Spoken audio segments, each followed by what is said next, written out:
Case 1. Judith and Neelley, the honeymoon killers. The crime. On a cool September evening in 1982, 13-year-old Lisa and Milliken accepted a ride from a seemingly kind couple at a shopping mall in Rome, Georgia. The young teen, who had run away from a youth home, thought she had found help. Instead, she had encountered pure evil in the form of Judith and Neelley and her husband Alvin. What followed was 3 days of unspeakable horror that would shock the nation and cement Judith Neelley's place in criminal history as one of the youngest women ever sentenced to death in the United States. She was only 18 years old at the time of the murder, but her youth belied a capacity for cruelty that defied comprehension. Judith and Alvin Neelley took young Lisa to a hotel room in Georgia, where Judith, under her husband's direction, she would later claim, injected the terrified teenager with liquid drain cleaner and subjected her to repeated sexual assaults. But the horror didn't end there. When the drain cleaner injection didn't kill Lisa quickly enough, Judith drove the suffering child to Little River Canyon in Fort Payne, Alabama, one of the state's most beautiful natural landmarks, and transformed it into a scene of unimaginable cruelty. At the canyon's edge, Judith Neelley shot 13-year-old Lisa and Milliken in the back. Then, as the child lay wounded and crying for help, Judith shot her again. Still not satisfied that the job was complete, she pushed Lisa's body over the cliff edge, sending her tumbling down into the canyon below, where she would die alone in the darkness. But Lisa and Milliken was not Judith Neelley's only victim. The investigation would eventually connect Judith and Alvin to multiple crimes across several states, including the murder of John Hancock and his wife Janice in Georgia, another young couple that Alvin had killed while Judith participated in the robbery that preceded their deaths. The investigation. The investigation into Lisa's disappearance began when she failed to return to the youth home. Her body was discovered by hikers in Little River Canyon on October 1, 1982, nearly 2 weeks after she had gone missing. The location of the body, the manner of death, and the evidence of prolonged torture immediately indicated that this was no ordinary homicide. Law enforcement agencies across multiple states began connecting the dots. The Neelleys had been living a nomadic lifestyle, traveling from state to state, leaving a trail of robberies and violence in their wake. They stayed in cheap motels, used fake names, and preyed on vulnerable victims who they believed wouldn't be missed. The break in the case came when police in Murfreesboro, Tennessee, arrested Judith Neelley after she attempted to kidnap another young couple at gunpoint. In her possession, investigators found items that linked her directly to Lisa Milliken's murder.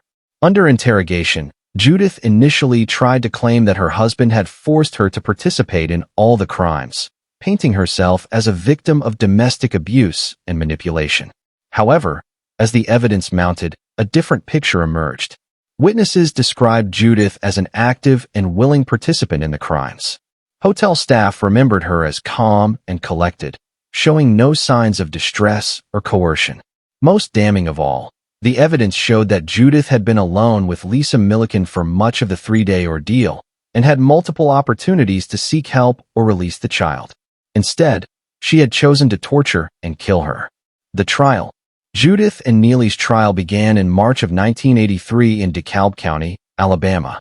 The prosecution laid out a methodical case demonstrating that Judith was not merely a follower in her husband's criminal enterprise, but an active and enthusiastic participant.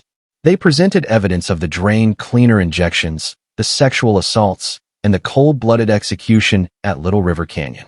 The defense attempted to portray Judith as a victim herself, a young woman who had been groomed and controlled by her much older husband since she was a child. They presented evidence that Alvin Neelley, who was 15 years older than Judith, had begun a relationship with her when she was just 12 years old and had isolated her from her family, controlled every aspect of her life, and forced her to participate in his crimes through threats and violence. While the defense's arguments garnered some sympathy, the jury ultimately found them insufficient to excuse Judith's actions. The evidence showed a young woman who had choices and consistently chose violence. Witnesses testified that Judith appeared to enjoy the power she held over her victims. She was the one who had injected Lisa with drain cleaner.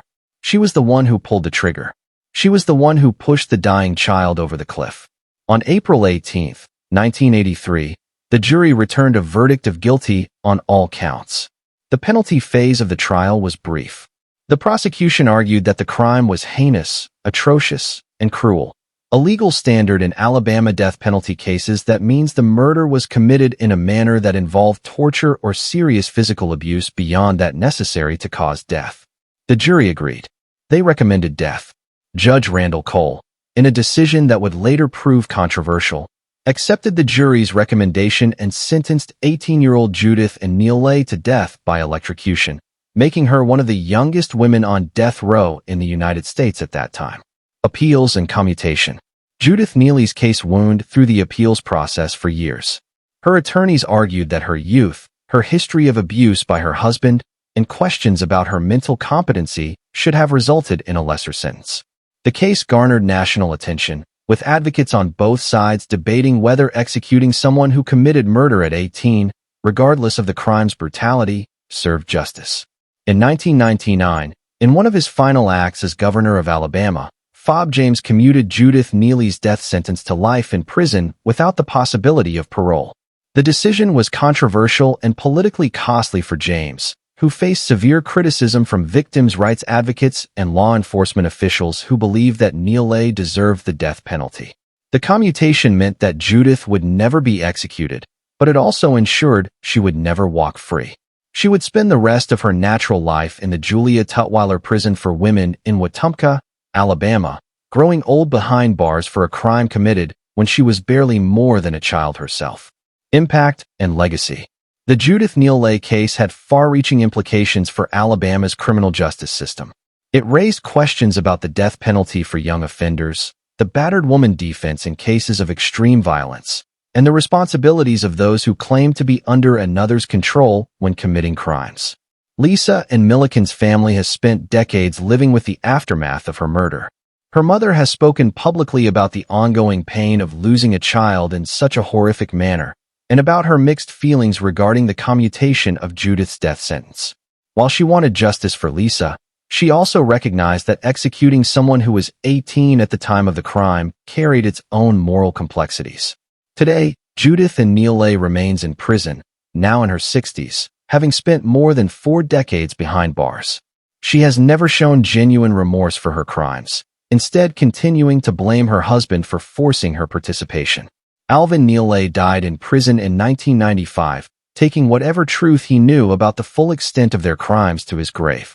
The case serves as a grim reminder that evil does not discriminate by age or gender, and that the capacity for cruelty exists in the most unexpected places.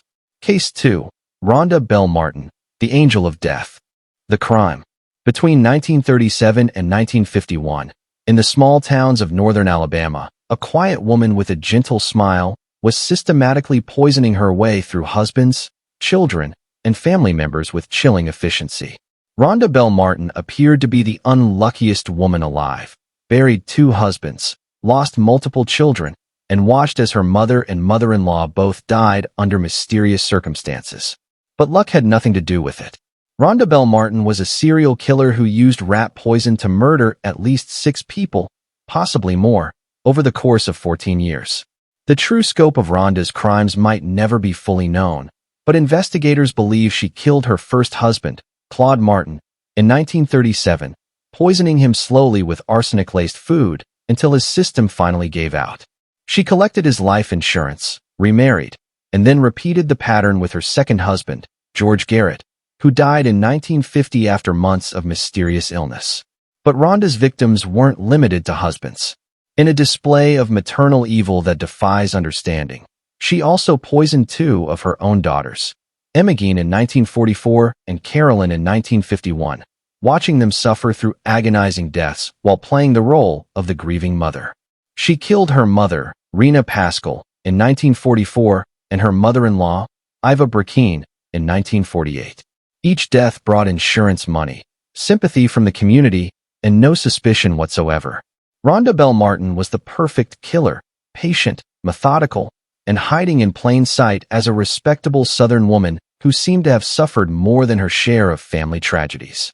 No one suspected that the tragedies weren't random acts of fate, but carefully orchestrated murders designed to enrich the killer while eliminating anyone who stood in her way or had simply outlived their usefulness. The investigation. Rhonda's perfect murder spree began to unravel in 1951 when her daughter, Carolyn, fell ill with the same mysterious symptoms that had claimed so many other family members. This time, however, a hospital physician named Dr. Patterson became suspicious of the pattern. He had treated members of Rhonda's family before, and the recurring symptoms, severe abdominal pain, vomiting, burning sensations, muscle weakness, struck him as too similar to be coincidental. When Carolyn died, Dr. Patterson took the unusual step of ordering a thorough toxicology examination of her body. The results were shocking. Carolyn's system was saturated with arsenic, far more than could have been accidental exposure. The discovery prompted authorities to begin looking more closely at the other deaths in Rhonda's family. Exhumations were ordered. One by one, the bodies of Rhonda's previous victims were removed from their graves and subjected to modern forensic analysis. In each case, the results were the same: elevated levels of arsenic consistent with repeated poisoning over extended periods of time. The investigation expanded rapidly. Detectives interviewed neighbors, family members, and anyone who had known Rhonda and her victims. A picture began to emerge of a woman who was always present when family members fell ill, who often prepared special meals for those who later died, and who seemed oddly unemotional about the losses she claimed to mourn. Investigators discovered that Rhonda had purchased large quantities of rat poison over the years, always from different stores to avoid suspicion, claiming she had a terrible rodent problem at her home. They found that she had collected substantial life insurance payouts from each death, not enough to draw attention individually, but cumulatively amounting to a small fortune by 1950 standards. The case against Rhonda Belle Martin was circumstantial but overwhelming. She had means, motive, and opportunity for each murder. The forensic evidence proved the victims had been poisoned. The timing of the insurance policies and the deaths was too convenient to be coincidental. And Rhonda's behavior, her lack of genuine grief, her financial benefits from each death, painted a picture of a calculating killer who had gotten away with murder for over a decade. The confession and trial. When confronted with the evidence against her, Rhonda Belle Martin initially denied any wrongdoing. She claimed to be a victim of terrible luck, suggesting that perhaps there was something in the well water or the local environment that had caused the arsenic poisoning. But as the evidence mounted and the pressure increased, her story began to crack. In a series of interviews with law enforcement, Rhonda eventually confessed to the murders, providing details that only the killer could know. She described how she had mixed rat poison into her victims' food, how she had carefully monitored their deteriorating conditions, and how she had played the role of the concerned caregiver while slowly killing them. What emerged from her confession was perhaps even more chilling than the crimes themselves. Rhonda showed virtually no emotion when discussing the murders. She spoke of killing her own daughters with the same detachment as someone might discuss doing laundry. When asked why she had committed the murders, her answers were vague and unsatisfying.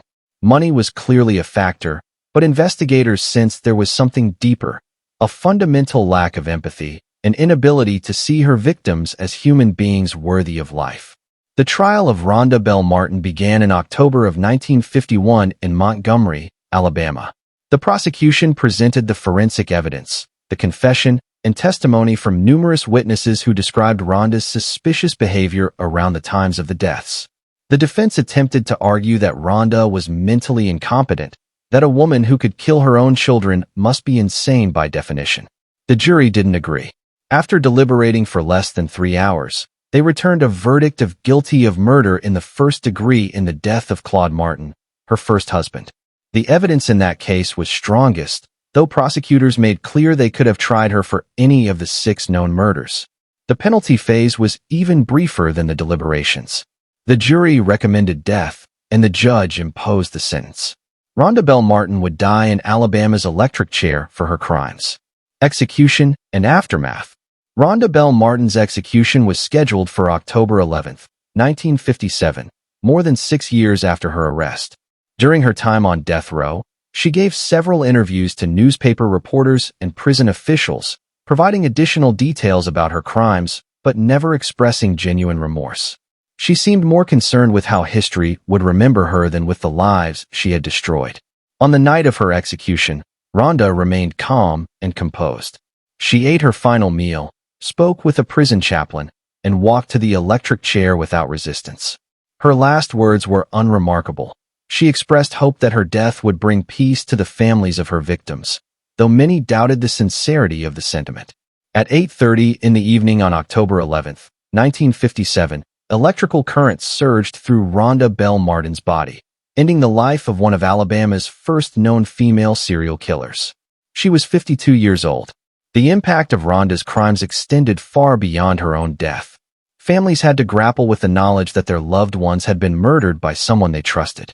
Children lost mothers. Grandchildren lost grandmothers. And an entire community had to reconcile with the fact that such evil had walked among them undetected for so many years.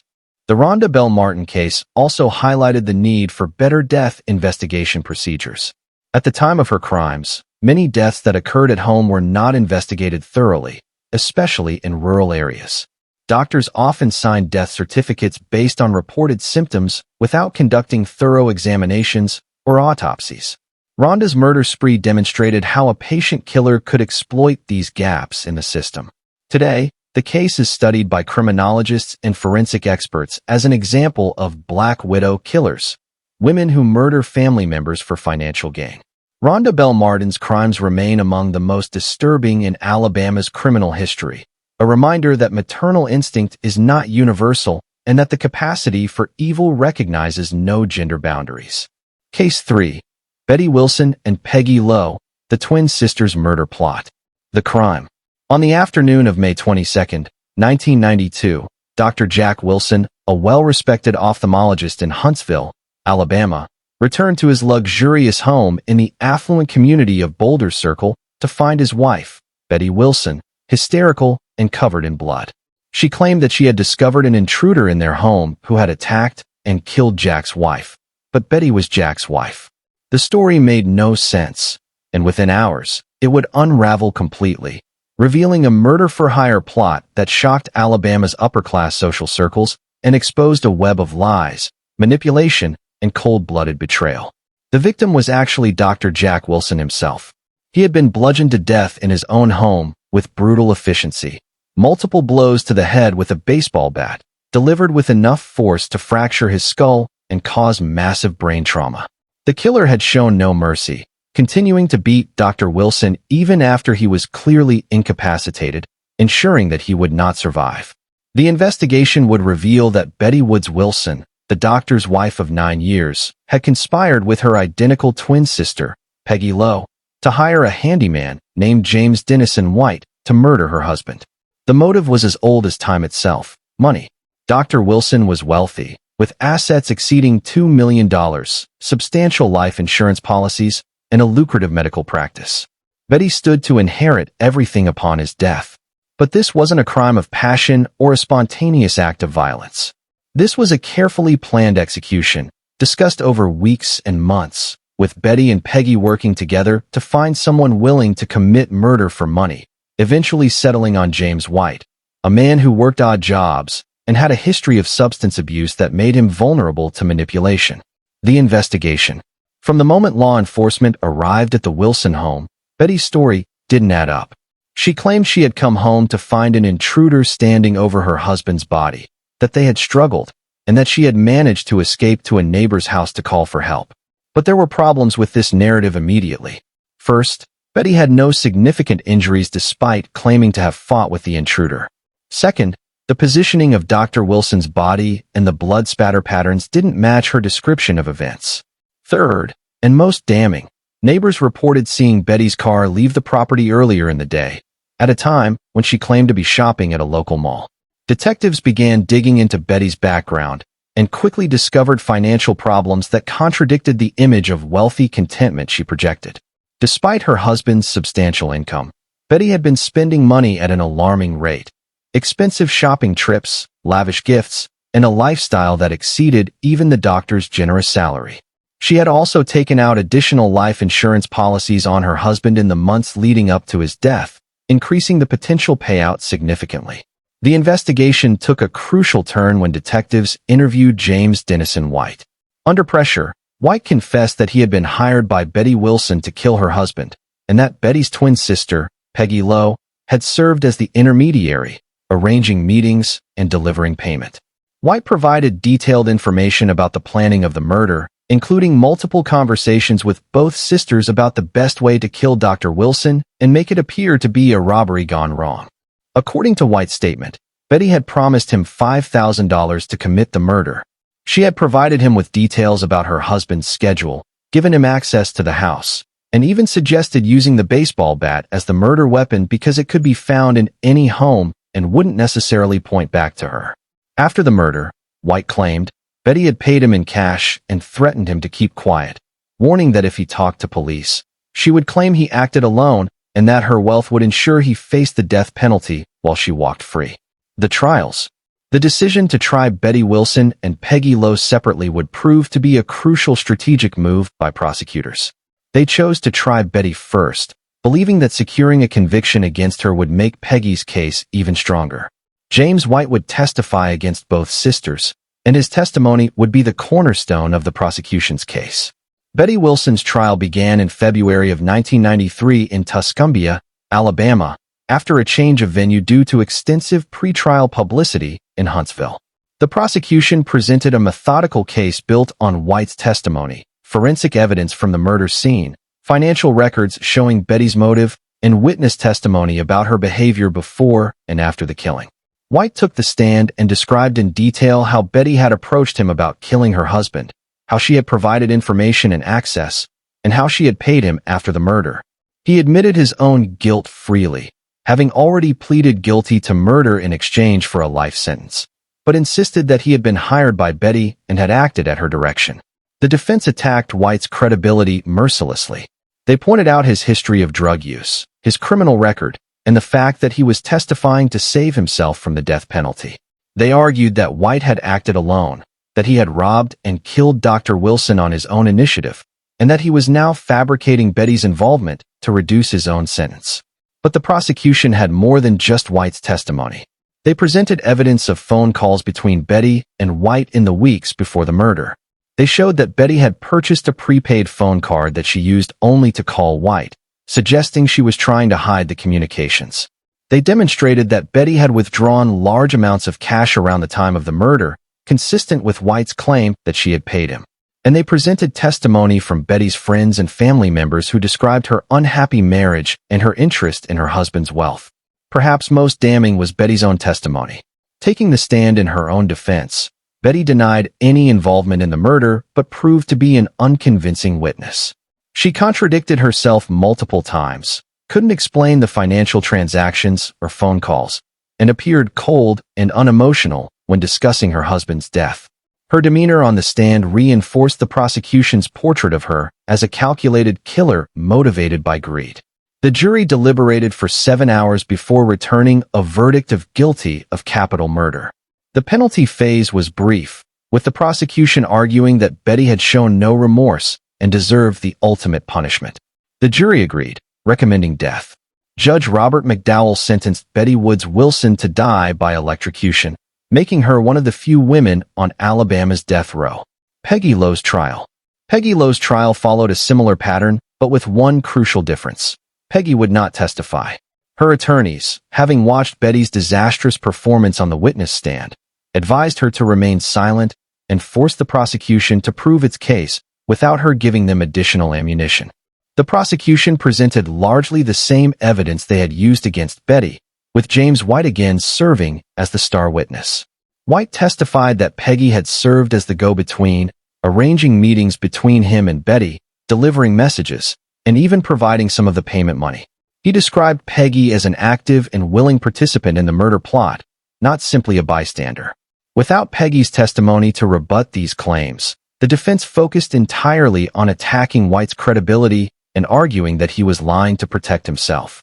They presented character witnesses who described Peggy as a loving mother and grandmother who would never be involved in such a heinous crime. They argued that the twin sisters' relationship was strained and that Peggy had no motive to help Betty kill her husband. The jury was unconvinced. After deliberating for 9 hours, they returned a verdict of guilty of capital murder. Like her sister, Peggy Lowe was sentenced to death by electrocution.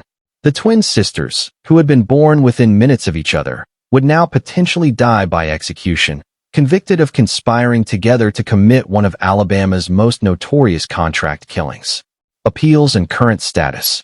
Both Betty Wilson and Peggy Lowe's cases have wound through the appeals process for over 3 decades.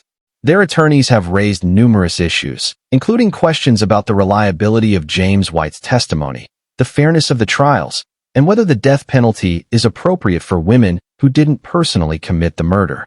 In 2005, the Alabama Court of Criminal Appeals overturned Peggy Lowe's conviction, ruling that the trial court had made errors in jury instructions.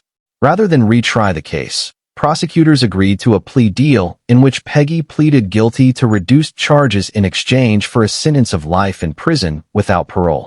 She was released from death row but remains incarcerated, serving out her life sentence at Julia Tutwiler Prison for Women.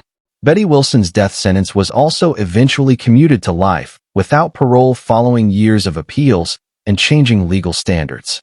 She too remains in Julia Tutwiler Prison, where she continues to maintain her innocence despite the overwhelming evidence against her. James White, the triggerman who actually committed the murder, received a life sentence as part of his plea agreement and remains in prison as well.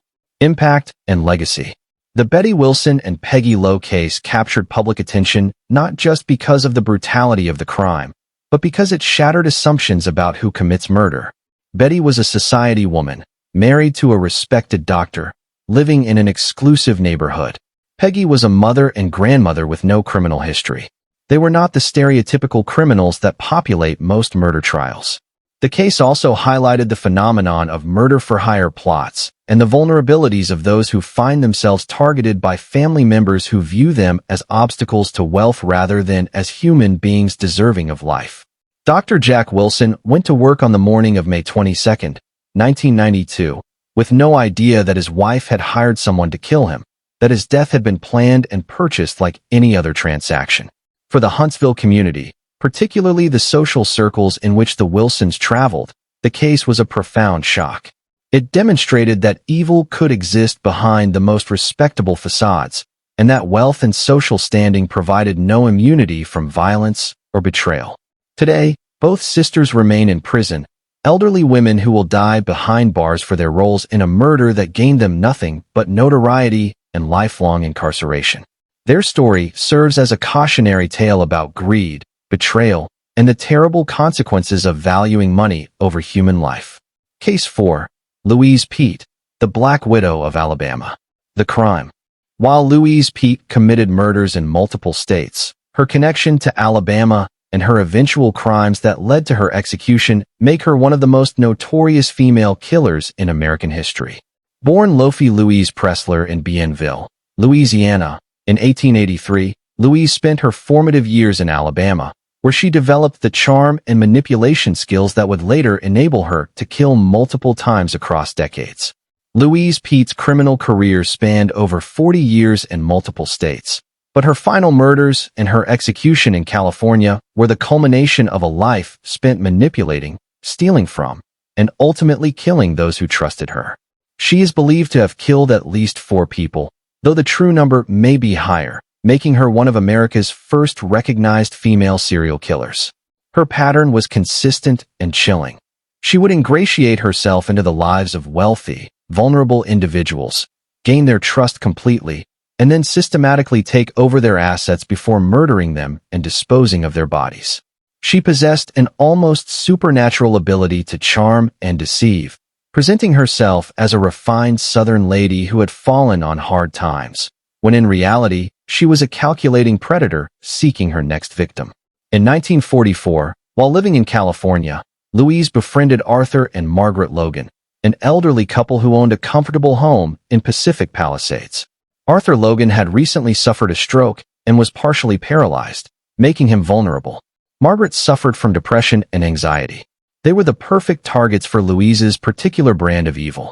Louise moved into the Logan home as a companion to Margaret, quickly insinuating herself into every aspect of the household. Within months, she had convinced Margaret that Arthur would be better off in a nursing home, and that Margaret herself should sign over power of attorney to Louise to simplify things. The vulnerable woman, isolated and dependent on Louise's care, agreed. On May 30th, 1944, Margaret Logan was found dead in the backyard of her home, buried in a shallow grave. She had been shot in the back of the head. Louise immediately claimed that Margaret had committed suicide due to depression over her husband's condition, and that Louise had panicked and buried the body rather than call police. It was a ridiculous story that fell apart under the slightest scrutiny. Investigators discovered that Louise had been forging Margaret's signature on checks, had sold off the Logans' property and possessions, and had attempted to take ownership of their home.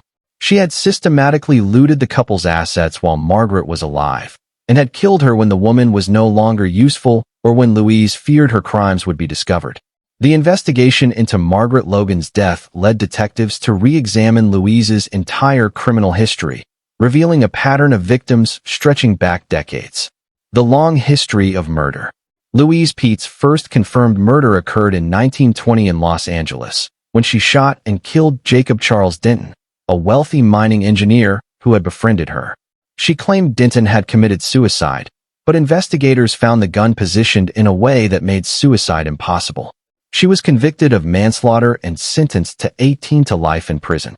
Louise served 18 years before being paroled in 1939, convincing the parole board that she was a reformed woman who deserved a second chance. Within 5 years of her release, she had committed 2 more murders: Margaret Logan and, investigators believe, Arthur Logan, whose death in a nursing home shortly after his wife's murder was suspiciously convenient for Louise's plans. Detectives also suspected Louise in the disappearance of her 4th husband, Henry Judson, who vanished without a trace in 1923. His body was never found, but investigators believe Louise killed him and disposed of his body, just as she had attempted to do with Margaret Logan. The trial. Louise Peete's trial for the murder of Margaret Logan began in January of 1945 in Los Angeles Superior Court.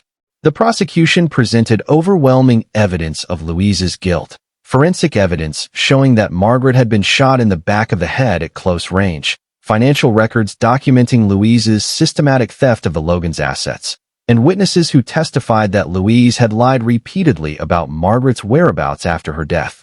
The defense attempted to argue that Margaret had indeed committed suicide, and that Louise had simply panicked and made poor decisions in the aftermath. But the evidence made this claim untenable. Medical examiners testified that the angle of the gunshot wound was inconsistent with suicide. Handwriting experts showed that Louise had been forging Margaret's signature, and investigators demonstrated that Louise had been actively trying to take ownership of the Logan home, even as she claimed to be grieving her friend's suicide. Perhaps most damning was Louise's own testimony. Taking the stand in her own defense, the 61-year-old woman attempted to charm the jury as she had charmed so many victims over the years. But times had changed, and the jury saw through her performance. Her Southern Belle routine, her claims of being a victim of circumstances, her tears and protestations of innocence, none of it worked. The jury deliberated for less than 6 hours before returning a verdict of guilty of first-degree murder. Given Louise's history, her previous murder conviction, her pattern of violence, and her complete lack of remorse, the penalty recommendation was a foregone conclusion. The jury recommended death, and the judge agreed. Louise Peete became one of the few women sentenced to death in California, and at 61 years old, she would be one of the oldest women ever executed in the United States. Execution. Louise Peete spent nearly 2 years on death row, filing appeals and attempting to gain sympathy for her plight as an elderly woman facing execution. She gave numerous interviews, always maintaining her innocence, always insisting that she had been wrongly convicted by a system that didn't understand the truth. None of it worked. The courts rejected her appeals, and her execution date was set for April 11, 1947. As the date approached, Louise's demeanor changed. The charming Southern lady facade dropped away, replaced by anger and bitterness. She railed against the injustice of her sentence, cursed the prosecutors and investigators who had built the case against her, and showed the cold, calculating personality that had enabled her to kill repeatedly over the course of 4 decades. On the morning of her execution, Louise Peete walked to the gas chamber at San Quentin State Prison with remarkable composure. Her last words were defiant. She maintained her innocence to the end, claiming that history would vindicate her and reveal the truth of her persecution. At 10:03 in the morning on April 11, 1947, cyanide pellets dropped into the acid bath beneath Louise Peete's chair, releasing toxic gas into the sealed chamber. She died within minutes, becoming the second woman ever executed in California's gas chamber. Alabama connection and legacy. While Louise Peete's execution took place in California, her formative years in Alabama shaped the woman she would become. Born in Louisiana but raised in Alabama during the late 19th century, Louise learned early how to use Southern charm and femininity as weapons. She understood the power of appearing vulnerable, of playing the refined lady fallen on hard times, of exploiting the protective instincts of men and the sympathy of women. Her crimes, committed across multiple states over 4 decades, demonstrated a level of calculation and patience rarely seen in serial killers. Louise could spend months or even years cultivating a victim, slowly gaining trust, gradually taking control, and only striking when she felt completely secure in her ability to get away with murder. The Louise Peete case remains significant in the study of female serial killers. She predated many of the more famous cases by decades, yet exhibited many of the same characteristics: charm, manipulation, financial motivation, and a complete lack of empathy for her victims. She proved that female serial killers could be just as dangerous, just as calculating, and just as evil as their male counterparts. For the families of her victims, the Dentons, the Logans, and likely others whose deaths were never conclusively linked to Louise, her execution provided some measure of justice, though it could never restore the lives she had stolen or heal the trauma she had caused. Louise Peete's story serves as a reminder that evil can hide behind the most respectable facades, and that charm and sophistication are no indicators of character or moral worth. Case 5. Marie Dean Arrington, The Fatal Friendship. The crime. In the quiet community of Pell City, Alabama, in the spring of 1979, a friendship between 2 women turned deadly in a crime that shocked the small town and revealed the dark side of jealousy, obsession, and betrayal. Marie Dean Arrington and Susan Eloise McGuire had been close friends for years. Their children played together, and they confided in each other about their marriages, their dreams, and their struggles. But beneath the surface of their friendship, resentment and envy had been building, and on April 26, 1979, that toxic mix exploded into violence. Susan McGuire was everything Marie Arrington wanted to be. She was beautiful, vivacious, happily married to a successful man, and lived in a comfortable home with her 2 children. Marie, by contrast, struggled in an unhappy marriage, dealt with financial problems, and felt that life had given her a raw deal. As the 2 women's lives diverged more and more, Marie's envy transformed into something darker and more dangerous. On that April afternoon, Marie invited Susan to her home under the pretense of needing help with a sewing project. Susan, trusting her friend completely, arrived at the arranged time with no suspicion that she was walking into a trap. What happened next was a betrayal of friendship so complete and so brutal that it defied comprehension. Marie Arrington shot Susan McGuire 3 times with a handgun, once in the chest, once in the abdomen, and once in the head. The close-range shots were fired execution style, with no signs of struggle suggesting that Susan never saw the attack coming, never had a chance to defend herself or flee. Marie then dragged Susan's body to a back bedroom and covered it with blankets, attempting to hide the evidence of her crime. But Marie's plan didn't end with murder. In a scheme that revealed the depth of her obsession, Marie attempted to assume Susan's identity. She dyed her hair to match Susan's color, began wearing her victim's clothes, and even attempted to impersonate Susan in phone calls to Susan's husband, Dean McGuire. She fantasized about taking over Susan's life completely, her home, her husband, her children, everything.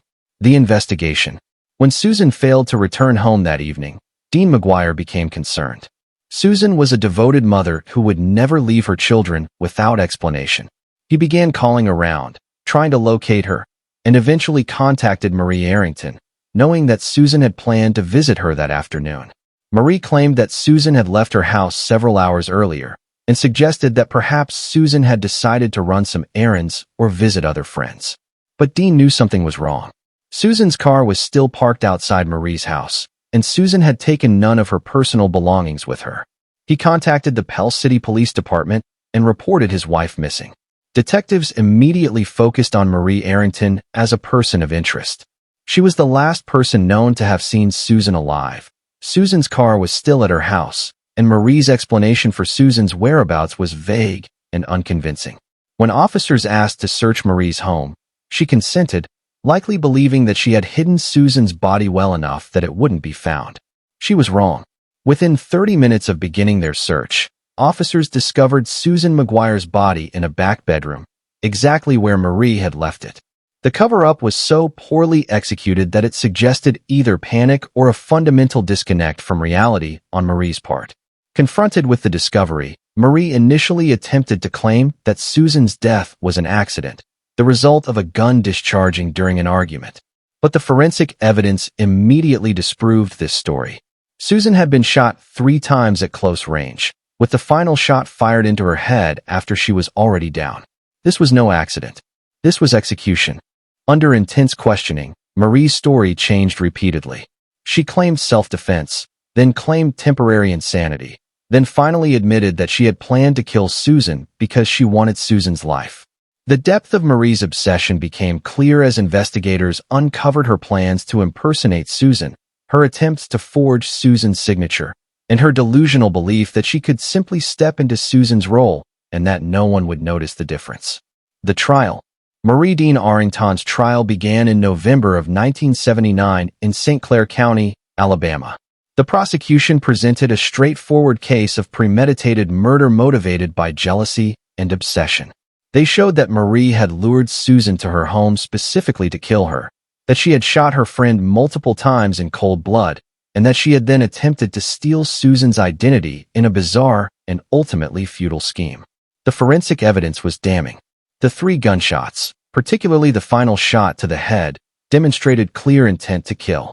The position of Susan's body and the blood spatter patterns showed that she had been shot while defenseless, likely never even knowing that Marie intended to harm her. And the evidence of Marie's attempts to impersonate Susan, the hair dye, the clothes, the phone calls, revealed a level of premeditation and planning that contradicted any claim of accident or temporary insanity.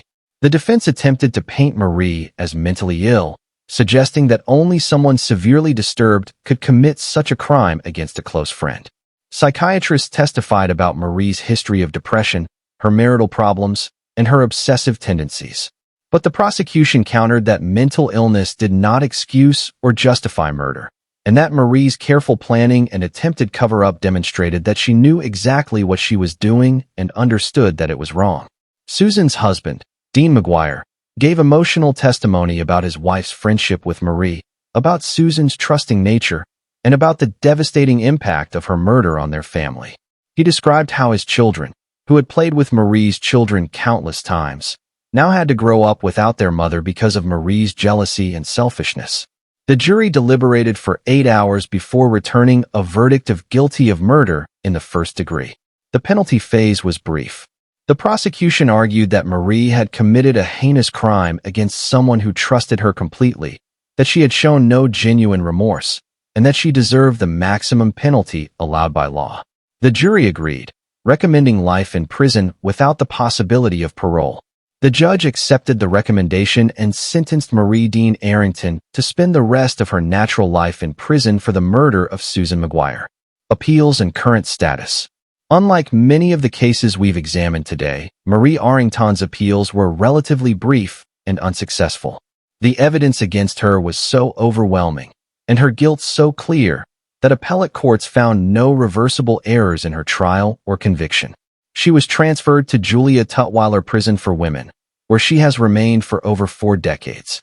In prison, Marie has reportedly expressed remorse for her crime, though those who knew Susan question the sincerity of those expressions. She has participated in prison programs, maintained good behavior, and become elderly behind bars. But she has never been granted parole, and given her life without parole sentence, she never will be. Impact and legacy. The murder of Susan McGuire had a profound impact on the Pell City community. It shattered the sense of safety that people felt in their own homes and among their own friends. If Marie Arrington could murder her close friend in cold blood, driven by nothing more than jealousy and obsession, then who could be trusted? The case also highlighted the dangers of toxic friendships and the importance of recognizing when envy and resentment are building to dangerous levels. In retrospect, there were warning signs of Marie's deteriorating mental state and her growing obsession with Susan's life, but no one recognized them as precursors to violence. For the McGuire family, the loss of Susan has been a wound that has never fully healed. Dean McGuire raised his children alone, trying to be both mother and father to them while processing his own grief. The children grew up with the knowledge that their mother was murdered by someone she considered a friend, someone they had known and trusted. Today, Marie Dean Arrington remains in Julia Tutwiler Prison, an elderly woman who will die behind bars for a crime committed over 40 years ago.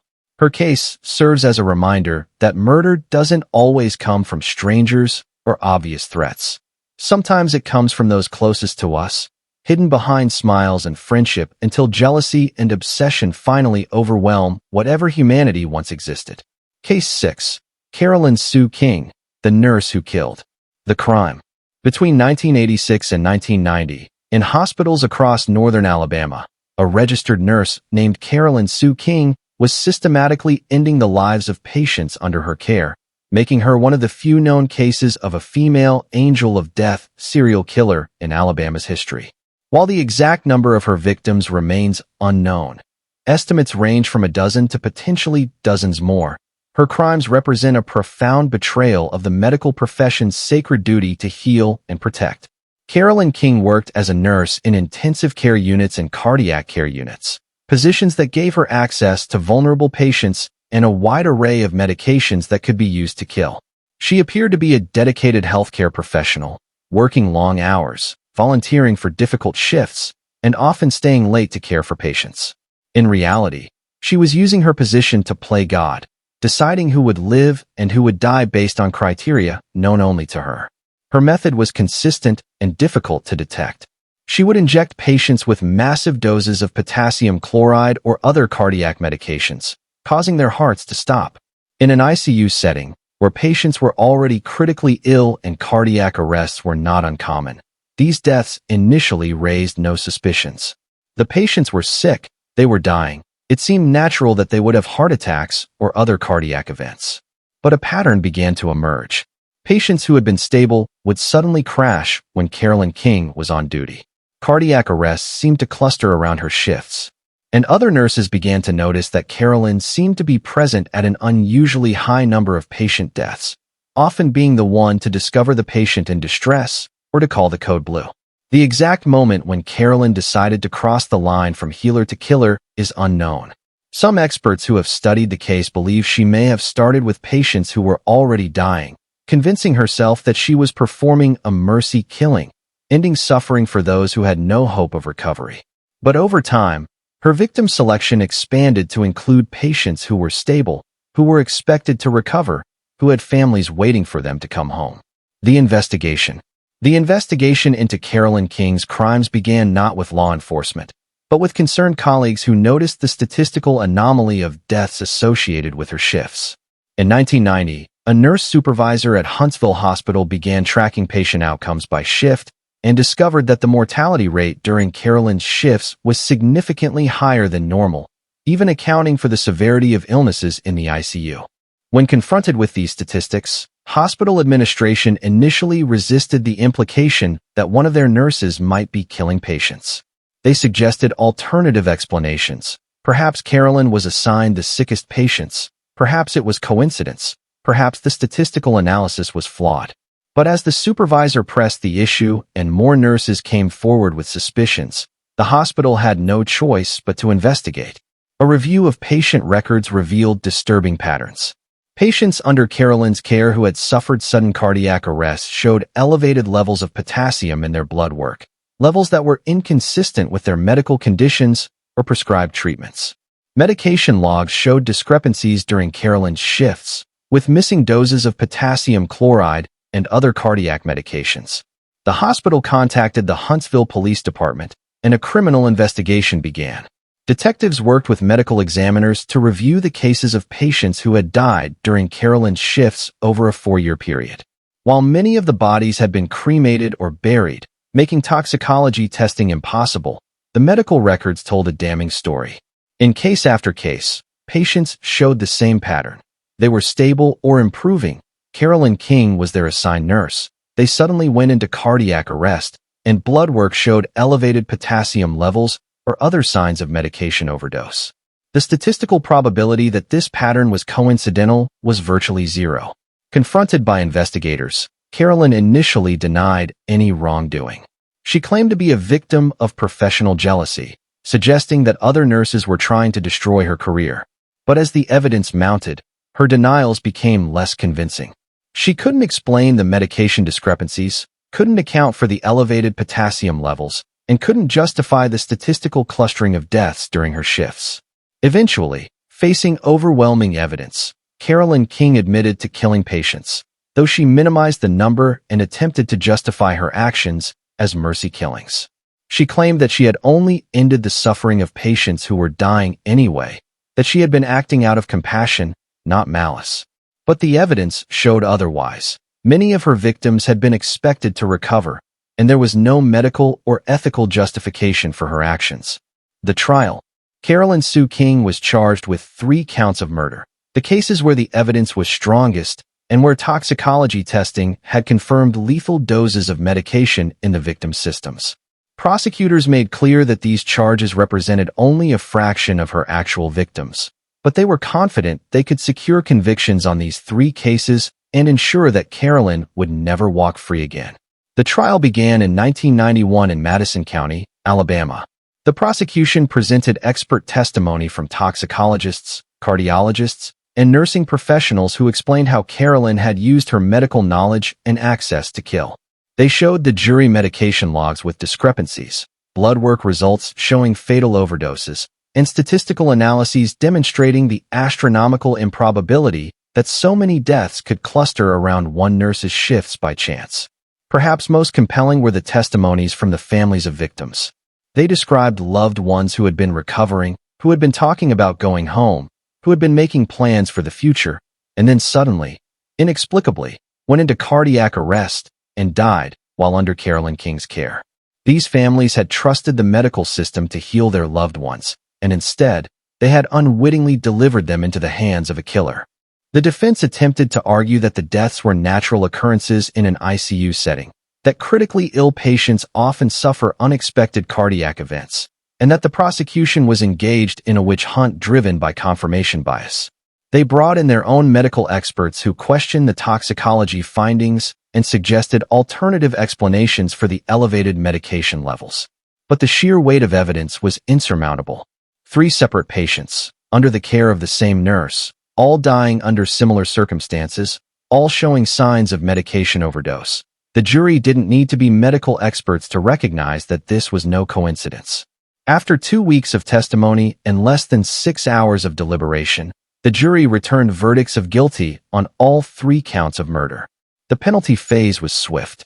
Given the vulnerable nature of Carolyn's victims and the gross violation of trust inherent in her crimes, the prosecution argued for the maximum sentence allowed by law. The judge agreed, sentencing Carolyn Sue King to 3 consecutive life sentences without the possibility of parole.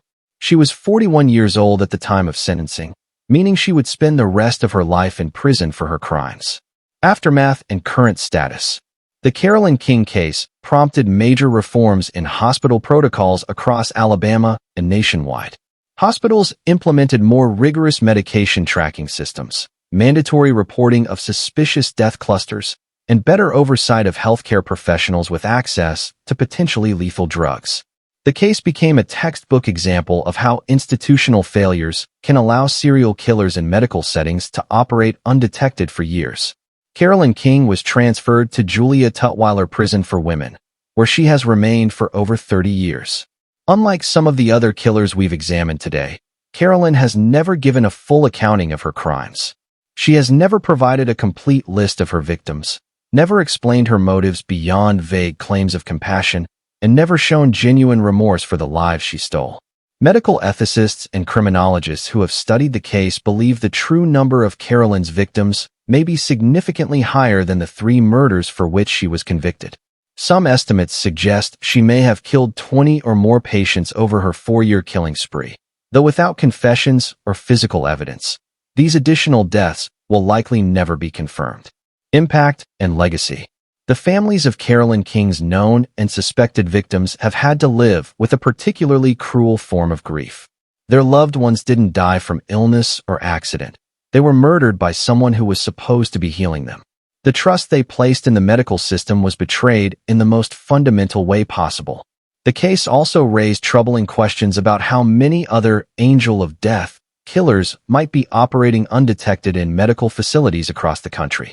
Studies have shown that healthcare serial killers often operate for years before being caught, protected by the assumption that deaths in hospitals and nursing homes are natural and expected. Today, Carolyn Sue King remains in prison, an elderly woman who will die behind bars for her crimes.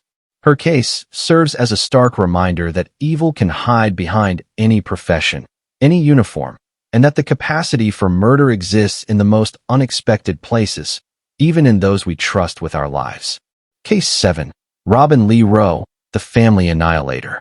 The crime. On the night of February 10, 1992, in the Boise, Idaho suburbs, a house fire claimed the lives of Randy Rowe, age 36, his 8-year-old son Joshua, and his 10-year-old daughter Tabitha. The children's mother, Robin Lee Rowe, escaped the blaze with only minor injuries. Initially treated as a tragic accident, the fire soon revealed itself to be arson, and Robin herself would eventually be exposed as the perpetrator of one of the most cold-blooded family murders in American history. While the crime occurred in Idaho, Robin Lee Rowe had deep connections to Alabama, having been born and raised in the state before moving west. Her case shocked the nation and challenged assumptions about maternal love and the protective instinct that mothers are supposed to have toward their children. Robin didn't kill in a moment of passion or temporary insanity. She planned the murders of her husband and children methodically, executing them while they slept, all to collect life insurance money. The fire started in the early morning hours, consuming the Rowe family home with terrifying speed. Neighbors called 911 as flames shot through the roof and thick black smoke poured from the windows. By the time firefighters arrived, the blaze was already out of control. They managed to rescue Robin from a second-story window, but Randy, Joshua, and Tabitha were found dead in their beds, overcome by smoke and flames before they could escape. Robin's behavior in the immediate aftermath of the fire raised eyebrows among first responders. She showed surprisingly little emotion for a woman who had just lost her husband and both children. She didn't ask about them, didn't try to re-enter the house to save them, and seemed more concerned about her own minor injuries than about the fate of her family. Fire investigators determined within days that the blaze had been deliberately set using an accelerant, likely gasoline, that had been poured throughout the first floor of the house and then ignited. The fire had been designed to spread quickly and generate intense heat, ensuring maximum destruction and making it difficult for anyone inside to escape. Suspicion immediately fell on Robin.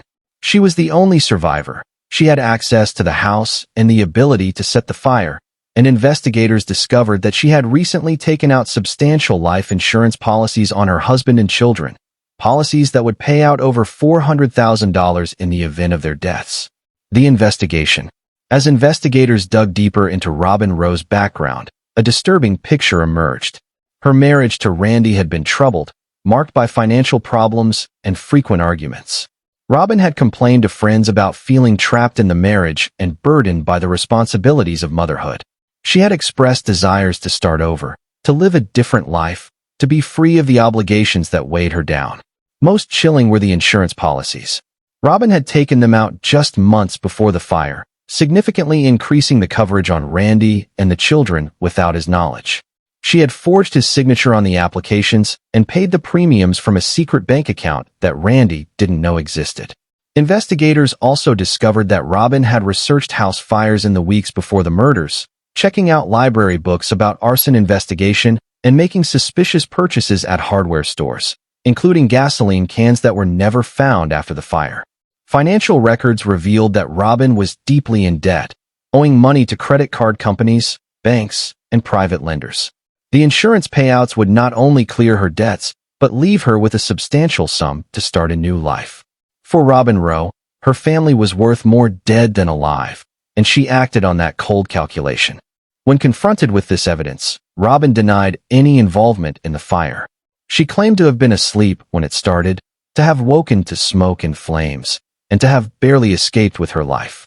She suggested that Randy might have set the fire as a murder-suicide, or that it might have been an electrical accident that investigators had mistakenly identified as arson. But the evidence against her was overwhelming. Forensic analysis showed that the fire had been set in multiple locations simultaneously, ruling out accident. The presence of gasoline as an accelerant proved intentional arson, and Robin's financial motive, combined with her suspicious behavior and the timing of the insurance policies, painted a clear picture of premeditated murder. The trial. Robin Lee Rowe's trial began in 1993 in Ada County, Idaho. The prosecution methodically built their case, starting with the arson investigation and ending with the financial evidence that established motive. They showed that Robin had the means, the motive, and the opportunity to commit the murders, and that no one else could have set the fire that killed her family. Expert witnesses testified about the fire's origin and spread, explaining to the jury how multiple points of ignition and the presence of accelerant proved deliberate arson. Arson investigators described finding gasoline traces throughout the first floor, in patterns consistent with someone pouring fuel in advance and then igniting it. The insurance evidence was particularly damning. Agents from the insurance companies testified that Robin had taken out the policies without her husband's knowledge, had forged his signature, and had lied about the family's medical history to secure better rates. She had been meticulous in her planning, ensuring maximum payout while minimizing premiums. Perhaps most heartbreaking were the testimonies from Randy Rowe's family and friends, who described him as a devoted father and loving husband who would never have harmed his children. They spoke of Tabitha and Joshua as bright, happy children who loved their mother and trusted her completely, never imagining that she would murder them in their sleep. The defense attempted to create reasonable doubt by suggesting alternative explanations for the fire and attacking the credibility of the arson investigation. They brought in their own expert witnesses who questioned some of the prosecution's forensic findings. But they couldn't explain away the insurance policies, the financial motive, or Robin's suspicious behavior before and after the fire. Robin herself testified, maintaining her innocence and insisting that she would never harm her children. But under cross-examination, she struggled to explain the insurance policies, the financial records, and her lack of emotion in the aftermath of her family's deaths. Her testimony was unconvincing, and her demeanor on the stand, cold, calculated, defensive, reinforced the prosecution's portrait of her as a calculating killer motivated purely by greed. The jury deliberated for 12 hours before returning verdicts of guilty on 3 counts of first-degree murder and 1 count of arson. The penalty phase was brief and brutal. The prosecution argued that Robin had committed one of the most heinous crimes imaginable, the murder of her own children for money, and that she deserved the ultimate punishment. The jury agreed. They recommended death, and the judge imposed 3 death sentences, 1 for each victim. Robin Lee Rowe was sent to death row, where she would join the small number of women awaiting execution in the United States. Appeals and current status. Robin Rowe's case has been in the appeals process for over 3 decades. Her attorneys have raised numerous issues, including questions about the arson investigation, the admissibility of certain evidence, and whether the death penalty is appropriate for a woman who, they argue, may have been suffering from undiagnosed mental illness. Appeals courts have consistently rejected these arguments, finding that the evidence of Robin's guilt was overwhelming and that her trial was fair.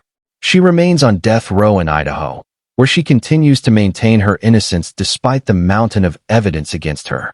In the more than 30 years since her conviction, Robin has never expressed genuine remorse for her crimes.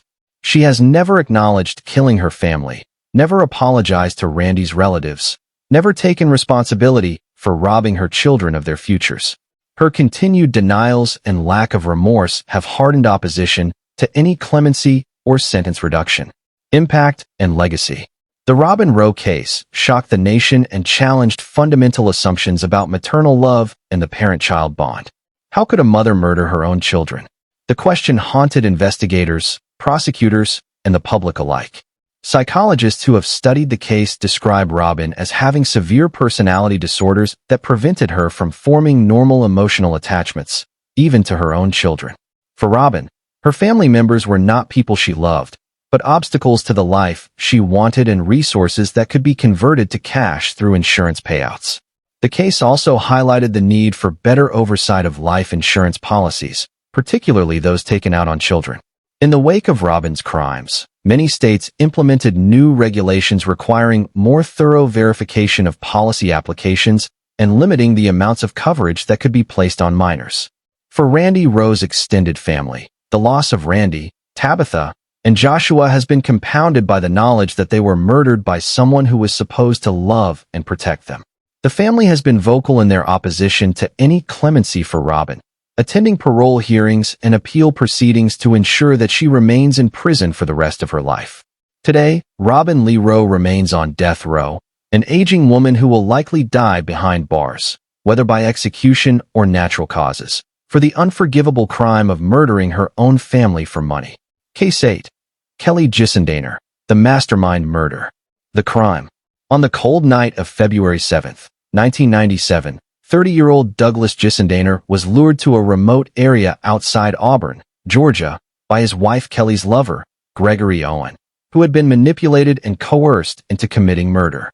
Though the crime occurred just across the state line in Georgia, Kelly Gissendaner had strong ties to Alabama, and her case became one of the most debated death penalty cases in the modern South, raising questions about culpability, manipulation, and the appropriateness of executing someone who didn't personally commit the murder.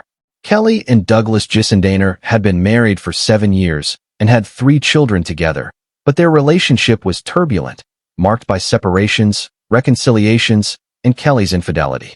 By early 1997, Kelly had begun an affair with Gregory Owen, a younger man who was infatuated with her and desperate to please her. It was Kelly who conceived the plan to murder Douglas. She convinced Gregory that Douglas was abusive, that he was preventing them from being together, and that the only way they could have a future was if Douglas was eliminated. She manipulated Gregory's emotions and his devotion to her, gradually convincing him that murder was not just acceptable but necessary. The plan was straightforward but brutal. On the night of February 7th, Kelly went out with friends, establishing an alibi. Meanwhile, Gregory Owen forced Douglas Gissendaner to drive to a remote wooded area, where Gregory stabbed him repeatedly, killing him. Gregory then set Douglas's car on fire and called Kelly to report that the deed was done. Kelly's reaction to the news of her husband's murder was telling. She didn't express grief or shock. Instead, she thanked Gregory and told him they needed to be careful about what they told police. When investigators notified her of Douglas's death the next day, her emotional response seemed practiced and insincere, raising immediate suspicions. The investigation. The investigation into Douglas Gissendaner's murder moved quickly. His burned car was found within hours of the murder, and his body was discovered in the woods shortly thereafter. The brutality of the killing, multiple stab wounds, overkill indicating rage or determination, suggested a personal motive rather than a random attack. Investigators immediately looked at Kelly as a person of interest. She was the last person known to have contact with Douglas before his death, and her alibi, while technically checking out, seemed almost too convenient. As detectives dug into her background, they discovered her affair with Gregory Owen and began to suspect that he might be involved. When questioned separately, Gregory Owen's story began to fall apart almost immediately. He was young, inexperienced with the criminal justice system, and racked with guilt over what he had done. Under pressure from investigators who told him that Kelly was already blaming him for the murder, Gregory broke down and confessed. But his confession didn't match the narrative Kelly had constructed. Gregory didn't describe Douglas as abusive or threatening. Instead, he painted a picture of Kelly as the driving force behind the murder, the one who had planned it, insisted on it, and manipulated him into carrying it out. He described how Kelly had gradually convinced him that Douglas had to die, how she had provided information about Douglas's schedule and habits, and how she had promised they would be together once Douglas was out of the picture. Most damning, Gregory revealed that this had not been the first attempt to kill Douglas. Kelly had previously tried to convince Gregory to tamper with Douglas's car or to stage an accident, but Gregory had backed out. This time, Kelly had been more insistent, more manipulative, and more successful in overcoming Gregory's reluctance. Armed with Gregory's confession, investigators confronted Kelly. She initially denied any involvement, claiming that Gregory had acted alone out of jealousy. But as the evidence mounted, phone records showing extensive communication between Kelly and Gregory in the days before the murder, witnesses who heard Kelly talking about wanting to be rid of Douglas, financial records showing that Kelly would benefit from Douglas's death, her denials became less credible. The trial. The prosecution faced a strategic decision: try Kelly and Gregory separately or together. They chose separate trials, believing that trying Kelly first would be most effective. If they could secure a conviction and death sentence against Kelly, the mastermind, it would strengthen their case against Gregory, the actual killer. Kelly Gissendaner's trial began in November of 1998 in Gwinnett County, Georgia. The prosecution's case rested heavily on Gregory Owen's testimony. He took the stand and described in detail how Kelly had manipulated him, how she had planned the murder, and how she had guided him through the execution of the crime. Gregory's testimony was compelling and emotionally devastating. He described himself as completely under Kelly's spell, willing to do anything to please her, even commit murder. He admitted his own guilt freely. He had pleaded guilty to murder and agreed to testify against Kelly in exchange for a life sentence, but insisted that he would never have killed Douglas if Kelly hadn't pushed him to do it. The defense attempted to undermine Gregory's credibility, pointing out that he was testifying to save himself from the death penalty and that his portrayal of Kelly as a master manipulator might be self-serving. They argued that Gregory was a grown man who made his own choices, and that blaming Kelly for his decision to commit murder was nothing more than an attempt to avoid full responsibility. But the prosecution had more than just Gregory's testimony. They presented evidence of Kelly's planning, her lack of genuine grief over Douglas's death, her attempts to collect on his life insurance, and her cold, calculated behavior in the aftermath of the murder. Witnesses described Kelly as happy and relieved after Douglas's death, not grieving and traumatized as one would expect from a wife who had lost her husband. Perhaps most effective was the testimony from Douglas's family members, who described him as a devoted father and a good man who loved his children and wanted his marriage to work despite its problems. They spoke of Kelly's lack of emotion at the funeral, her inappropriate behavior, and her seeming eagerness to move on with her life. The jury found Kelly Gissendaner guilty of murder, kidnapping, and other related charges. The penalty phase was contentious. The prosecution argued that Kelly deserved death because she had orchestrated the murder, she had shown no remorse, and she was more culpable than Gregory Owen because she had manipulated him into committing the crime. The defense countered that Kelly had not actually killed Douglas, that executing her while the actual killer received a life sentence would be a miscarriage of justice, and that her 3 children would be left motherless if she was put to death. After hours of deliberation, the jury recommended death. The judge agreed, sentencing Kelly Gissendaner to death by lethal injection. She became one of the few women on Georgia's death row and the first woman to face execution in Georgia in 70 years. Appeals, clemency efforts, and execution. Kelly Gissendaner's case wound through the appeals process for nearly 18 years, with her attorneys raising numerous challenges to her conviction and sentence. They argued that the death penalty was disproportionate given that she had not actually committed the murder, that her trial attorneys had been ineffective, and that executing her would serve no legitimate penological purpose. The case garnered significant attention from death penalty opponents, religious groups, and advocates who believed that executing Kelly while Gregory Owen served a life sentence represented a fundamental inequity in the criminal justice system. They pointed out that in most cases, the person who actually commits the murder receives a harsher sentence than the person who plans it but doesn't carry it out. Kelly herself underwent a remarkable transformation while on death row. She found religion, became a minister to other inmates, and expressed genuine remorse for her crime. She corresponded with Douglas's family, apologizing for what she had done and acknowledging their pain. She became a model prisoner, participating in education programs and helping other inmates. Despite this transformation and despite an international campaign for clemency, Georgia's Board of Pardons and Paroles denied Kelly's clemency petition. They found that while her transformation was notable, It did not outweigh the severity of her crime or justify overturning the jury's death sentence. On September 30th, 2015, after multiple last-minute stays and legal challenges, Kelly Gissendaner was executed by lethal injection at the Georgia Diagnostic and Classification Prison. She was 47 years old. Her last words were an apology to the Gissendaner family and a statement of her faith. She sang Amazing Grace as the lethal drugs began to flow, dying as she sang. Kelly Gissendaner became the first woman executed in Georgia in 70 years and one of the few women executed in the United States in the modern era. Impact and legacy. The Kelly Gissendaner case remains controversial and continues to be debated by legal scholars, ethicists, and death penalty opponents. The central question, should someone who masterminded a murder but didn't personally commit it receive a harsher sentence than the actual killer, has no easy answer. Supporters of her execution argue that Kelly was more culpable than Gregory because she manipulated him, planned the crime, and showed no remorse until after she was caught and sentenced. They point out that under Georgia law, someone who causes another person's death through their actions can receive the death penalty even if they don't personally commit the killing. Opponents argue that executing Kelly while Gregory Owens serves a life sentence represents a fundamental inequity, and that her transformation on death row demonstrated that she was capable of redemption and change. They question whether the death penalty serves any purpose beyond retribution in cases where the condemned person has genuinely reformed. For Douglas Gissendaner's family, Kelly's execution brought a sense of closure, though it could never bring Douglas back or heal the wound of his loss. His children have had to grow up with the knowledge that their mother orchestrated their father's murder, a trauma that no execution can erase.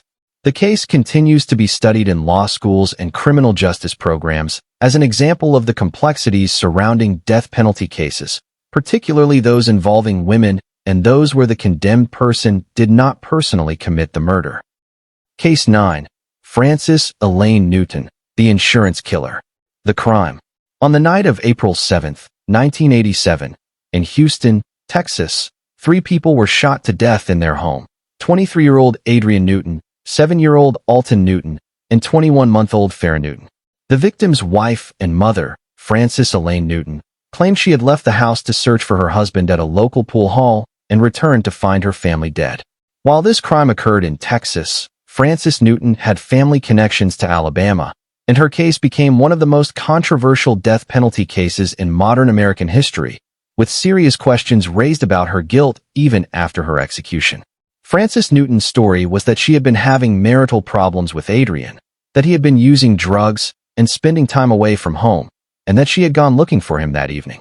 When she returned home and found the front door open, she claimed she went inside, saw her husband's body, and immediately ran to a neighbor's house to call for help without checking on her children. Police arrived to find a horrific scene. Adrian had been shot in the chest and head. The 2 children had been shot in the head at close range. The murder weapon appeared to be a small-caliber handgun, and there were no signs of forced entry or robbery. Nothing of value had been taken from the home, and there was no evidence of a struggle. From the beginning, Frances's behavior struck investigators as odd. She showed little emotion when told that her children were also dead. She didn't ask about the investigation or demand that police find the killer, and she seemed more concerned about practical matters, where she would stay, what would happen to the house, than about the fact that her entire family had been murdered. The investigation quickly revealed a motive: insurance. Frances had taken out life insurance policies on Adrian and the children just weeks before the murders, policies that would pay out over $100,000, a substantial sum in 1987. She had been struggling financially, facing eviction from their apartment, and the insurance money would solve all her problems. The investigation. As detectives dug deeper, Frances Newton's story began to fall apart. Witnesses contradicted her timeline, placing her at home during the time she claimed to be searching for Adrian. A neighbor reported hearing gunshots and seeing Frances leave the house shortly after, not before, the shots were fired. Most damning was the forensic evidence. Investigators found gunshot residue on Frances's hands and clothing, indicating she had recently fired a weapon. The murder weapon was eventually traced to a gun that belonged to Frances's family and that she had access to. Financial records revealed that Frances had been planning for Adrian's death for some time. She had inquired about the insurance policies weeks before taking them out, had lied about the family's medical history to secure better rates, and had paid the premiums for money she could barely afford while claiming financial hardship in other areas of her life. Investigators also discovered that Frances had made statements to friends suggesting she wanted out of her marriage and that Adrian and the children were burdens she resented. While these statements fell short of direct threats, they established a pattern of dissatisfaction and a desire to be free of her family obligations. When confronted with this evidence, Frances maintained her innocence. She claimed the gunshot residue must have come from handling Adrian's body, that she had no knowledge of the gun used in the murders, and that while she had taken out insurance policies, that was simply responsible financial planning, not evidence of murderous intent. But the totality of the evidence painted a clear picture. Frances Newton had murdered her husband and children for insurance money, and she had hoped to get away with it by claiming an unknown intruder had committed the crimes. The trial. Frances Newton's trial began in 1988 in Harris County, Texas. The prosecution presented the forensic evidence, the financial motive, and witness testimony that contradicted Frances's timeline and alibi. They argued that Frances had cold-bloodedly executed her family for money, showing no mercy even to her infant daughter. The defense challenged the gunshot residue evidence, arguing that it could have been transferred when Frances handled the bodies. They attacked the credibility of witnesses who claimed to have seen Frances at home during the murders, and they argued that the insurance policies, while perhaps suspicious in hindsight, were not proof of murderous intent. Frances testified in her own defense, maintaining her innocence and insisting that she had loved her family and would never have harmed them. But under cross-examination, she struggled to explain the evidence against her and appeared evasive and unconvincing. The jury deliberated for less than 5 hours before returning a verdict of guilty of capital murder. The penalty phase was swift. Given that Frances had murdered 2 children, including an infant, the prosecution argued that the death penalty was not only appropriate but necessary. The jury agreed, and Frances Newton was sentenced to death by lethal injection. Appeals, controversy, and execution. Frances Newton's case remained controversial throughout her time on death row. Her attorneys raised serious questions about the quality of the forensic evidence, particularly the gunshot residue testing, which was not as reliable in the 1980s as modern testing methods. They argued that her trial attorneys had been ineffective and that she had not received a fair trial. Supporters pointed out that the case against Frances was entirely circumstantial. There were no eyewitnesses to the murders, no confession, and significant questions about the forensic evidence. They argued that reasonable doubt existed and that executing someone based on such evidence would be a terrible miscarriage of justice. Despite these concerns and despite multiple appeals, Frances Newton's conviction and sentence were upheld by the courts. The Texas Board of Pardons and Paroles denied her clemency petition, and Governor Rick Perry declined to intervene. On September 14, 2005, Frances Elaine Newton was executed by lethal injection at the Huntsville unit in Texas. She was 40 years old. To the end, she maintained her innocence, insisting that she had not killed her family and that the state was executing an innocent woman. Her execution sparked protests from death penalty opponents and raised renewed questions about the reliability of the evidence used to convict her. Some legal experts continue to believe that Frances Newton may have been innocent, making her execution a potential tragedy of the justice system. Impact and legacy. The Frances Newton case remains one of the most controversial executions in Texas history. While prosecutors and law enforcement maintain that the evidence of her guilt was overwhelming, defense attorneys and advocates continue to point to problems with the forensic evidence and questions about whether she received adequate legal representation. The case highlighted the dangers of relying too heavily on forensic evidence that may not be as reliable as it appears in court. Gunshot residue testing, in particular, has been criticized as less definitive than juries are often led to believe, as residue can be transferred or contaminated in various ways. For Adrian Newton's family and the families of the 2 murdered children, Frances's execution provided some closure, though it could not bring back the lives she had taken. Whether Frances was truly guilty or whether an innocent woman was executed remains a question that haunts this case to this day. The case serves as a reminder of the stakes involved in death penalty cases and the importance of ensuring that the evidence is solid, the legal representation is adequate, and the verdict is beyond any reasonable doubt. Case 10. Darlie Lynn Routier, the mother on death row. The crime. In the early morning hours of June 6, 1996, in the affluent Dallas suburb of Rowlett, Texas, emergency responders received a frantic 911 call from 26-year-old Darlie Lynn Routier. She reported that an intruder had broken into her home and attacked her and her children. When police arrived at the scene, they found a horrific tableau. Two of Darlie's sons, 6-year-old Devin and 5-year-old Damon, had been stabbed to death, and Darlie herself had sustained knife wounds to her neck and arm. While the crime occurred in Texas, Darlie Routier's case has connections to Alabama through family ties, and her case remains one of the most debated and controversial death penalty cases in American history. Unlike many of the other cases we've examined today, significant questions remain about Darlie's guilt, with supporters maintaining that she was wrongly convicted and that the real killer was never caught. According to Darlie's account, she had fallen asleep on the downstairs couch while her sons slept nearby. She was awakened by one of the boys, possibly Damon, and saw a man dressed in dark clothing leaving through the utility room. She claimed she pursued the intruder briefly before discovering that she and her children had been stabbed. She called 911 immediately, and the call captured her hysterical attempts to save her sons while awaiting help. Both Devin and Damon died from their injuries, multiple deep stab wounds that severed major blood vessels and caused massive hemorrhaging.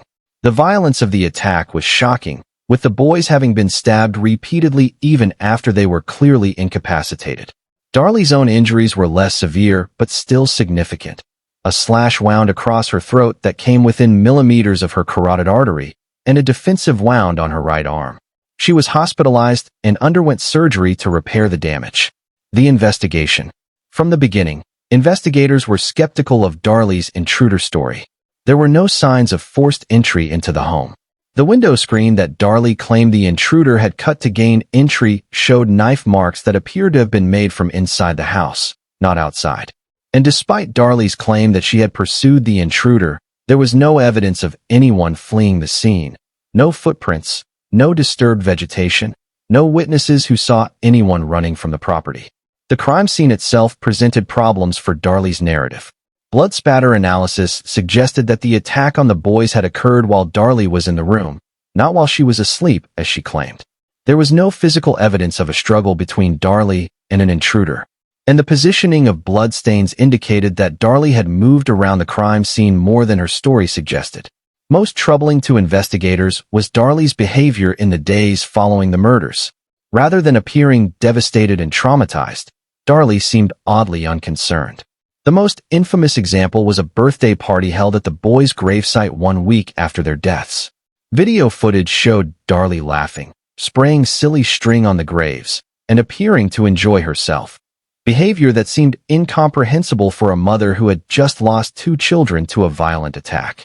Financial records revealed that the Routier family was experiencing significant money problems. Despite living in an expensive home and maintaining an affluent lifestyle, they were deeply in debt and facing potential bankruptcy. The life insurance policies on the children would provide a financial windfall that could solve their problems. Investigators also discovered that Darlie and her husband Darren's marriage was troubled. Friends reported that Darlie had complained about the burdens of motherhood and had expressed desires to have more freedom and fewer responsibilities. While these complaints fell short of direct threats, they established a pattern of dissatisfaction with her life.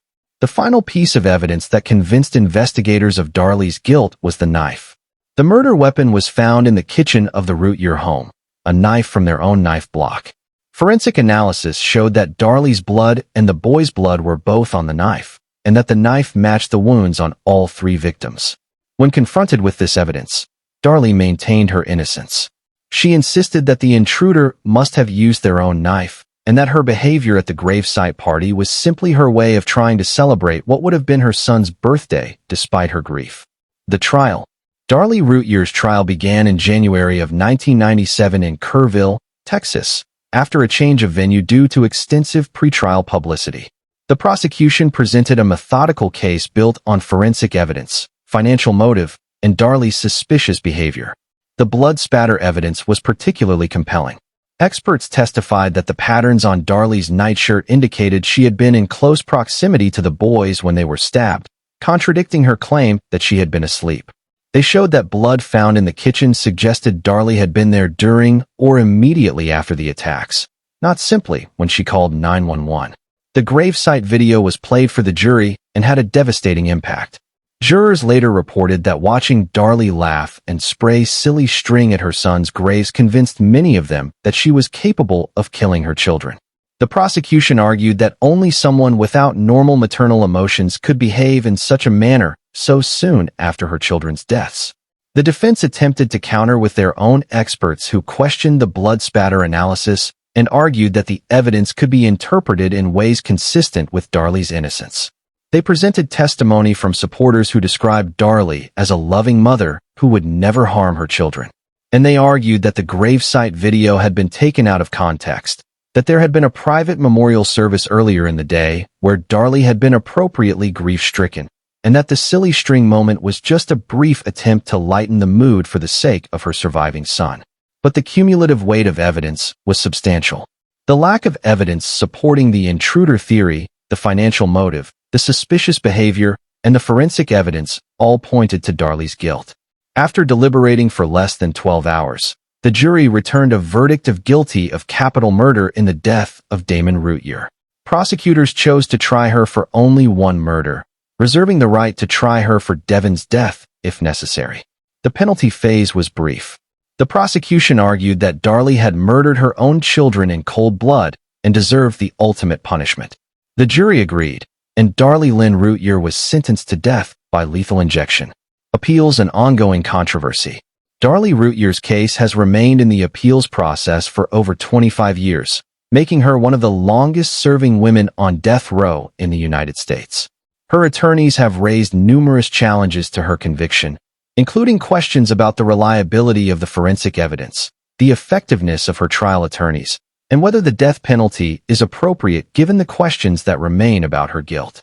Unlike many of the other cases we've examined today, Darley has maintained consistent support from a significant group of advocates who believe she was wrongly convicted.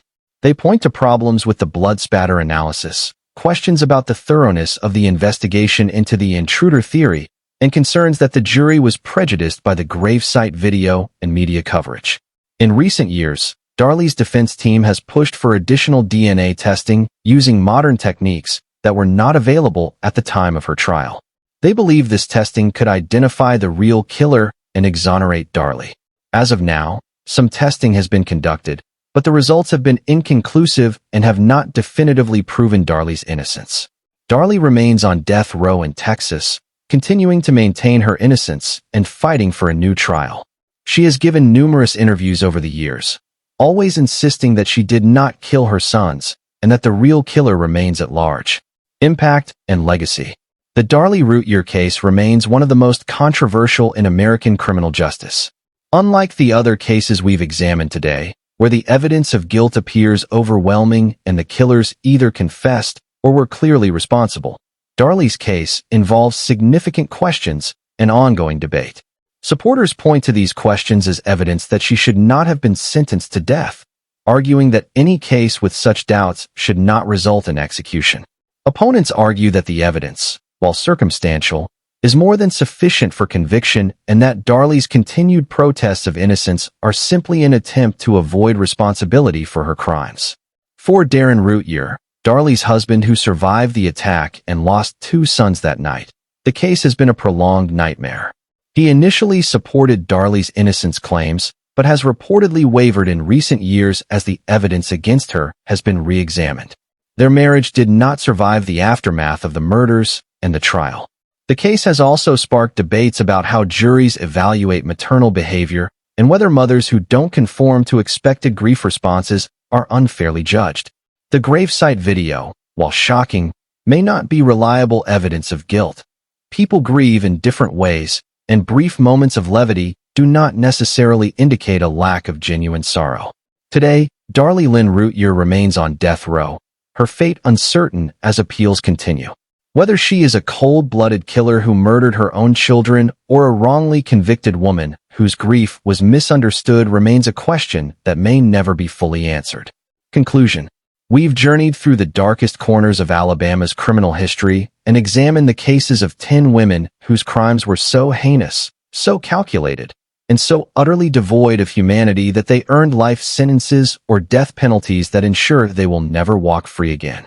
From Judith and Neelley's torture and murder of a 13-year-old girl, to Rhonda Belle Martin's systematic poisoning of her own family members, to Betty Wilson and Peggy Lowe's murder-for-hire plot against Dr. Jack Wilson, these cases demonstrate that the capacity for evil recognizes no gender boundaries. The myth that women are inherently less violent or less capable of calculated cruelty has been shattered by these 10 cases. What connects these cases is not just the brutality of the crimes, but the profound betrayals of trust they represent.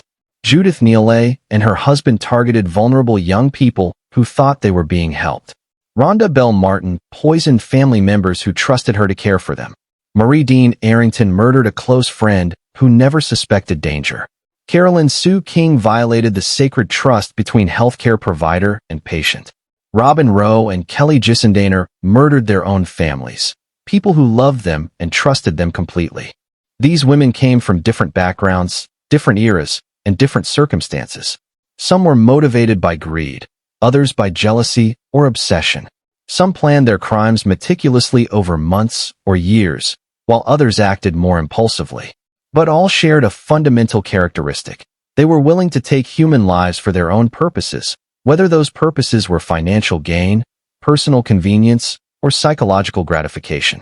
The investigations and trials of these cases showcase the evolution of forensic science and criminal justice over the decades. From the relatively primitive investigation techniques available when Rhonda Belle Martin was poisoning her family in the 1940s, to the sophisticated DNA analysis and blood spatter evidence used in more recent cases, we can see how law enforcement's ability to solve crimes and secure convictions has advanced. Yet despite these advances, some questions remain. The Darlie Routier case reminds us that even with modern forensic techniques, questions can persist about guilt and innocence. The controversy surrounding whether someone who masterminds a murder but doesn't personally commit it should receive the death penalty, as seen in Kelly Gissendaner's case, continues to divide legal scholars and the public. For the families of the victims, Lisa and Milliken, Rena Pascal, and the other victims of Rhonda Belle Martin, Dr. Jack Wilson, Susan McGuire, the patients under Carolyn King's care, Randy Rowe and his children, Douglas Gissendaner, the Newton family, and the Routier boys. These cases represent losses that can never be recovered, wounds that can never fully heal. No sentence, no matter how severe, can bring back their loved ones or undo the trauma of these crimes. These 10 women, Judith and Neelley, Rhonda Belle Martin, Betty Wilson, Peggy Lowe, Louise Peete, Marie Dean Arrington, Carolyn Sue King, Robin Lee Rowe, Kelly Gissendaner, Frances Elaine Newton, and Darlie Lynn Routier, will spend the rest of their lives behind bars, either serving life sentences without parole or awaiting execution on death row. They have been removed from society, prevented from harming anyone else, and held accountable for their crimes. Their stories serve as grim reminders that we must remain vigilant against evil in all its forms, that we must protect the vulnerable, and that we must never assume that anyone, regardless of gender, appearance, or social standing, is incapable of violence and cruelty. As we conclude this deep dive into Alabama's most notorious female killers, we honor the memories of their victims, support their grieving families, and acknowledge the law enforcement professionals, prosecutors, and jurors who worked to bring these killers to justice. Thank you for watching this episode of Cold Case Hour. If this documentary gave you insight into these important cases, please hit the like button, leave a comment sharing your thoughts on which case impacted you most, and subscribe to our channel for more in-depth true crime coverage. Your support helps us continue to tell these important stories and honor the memories of victims whose lives were stolen far too soon. Remember, evil exists, but so does justice. These 10 women will never see freedom again, and that is as it should be.